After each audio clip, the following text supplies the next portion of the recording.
Hey guys, my name is Jeff Rojas and I'm a commercial and editorial photographer based out of New York City. Today I want to talk about controlling your light source. Specifically, I'll be talking about honeycomb grids and strip grids. In the same manner that a strip box reduces the overall amount of spread of light compared to that of a softbox, a strip grid or honeycomb grid is going to help you eliminate light where you don't want it. So let's jump into it. Here we have a 2 by 3 foot softbox.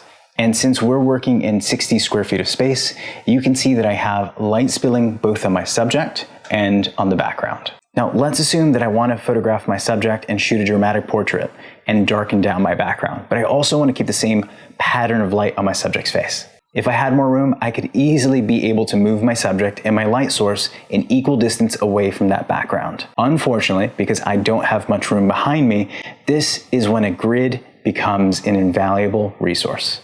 By placing a strip grid on our softbox, we can reduce and even eliminate the spread of light on our background. This gives me much more control and flexibility when working in a small studio space. And just to be clear, strip grids aren't limited to softboxes. You can find strip grids for octaboxes, strip softboxes, and many other light modifiers on the market.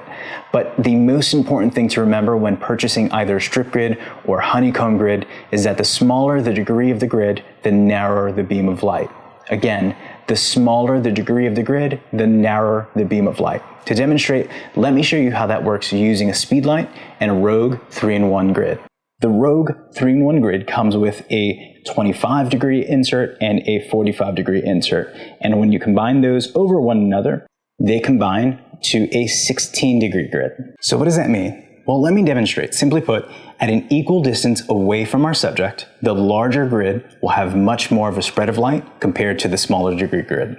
If you want a better concentration of light, I'd recommend using the narrower degree grid. But just to be clear, they make honeycomb grids for a wide variety of modifiers, including both speedlights and strobe lights. So why does this matter? Well, if you're trying to light in a smaller studio environment, control is key. Now, beyond that, you have flags and you have V-flats in order to better control light sources, but I'll leave that for another day. I figured this is a really good crash course introduction to using honeycomb grids and strip grids in your studio environment. For those of you that have questions for me, please leave those in the comment section below. If you guys have any questions, again, I try to answer every single one. Thank you guys for watching and have an amazing day.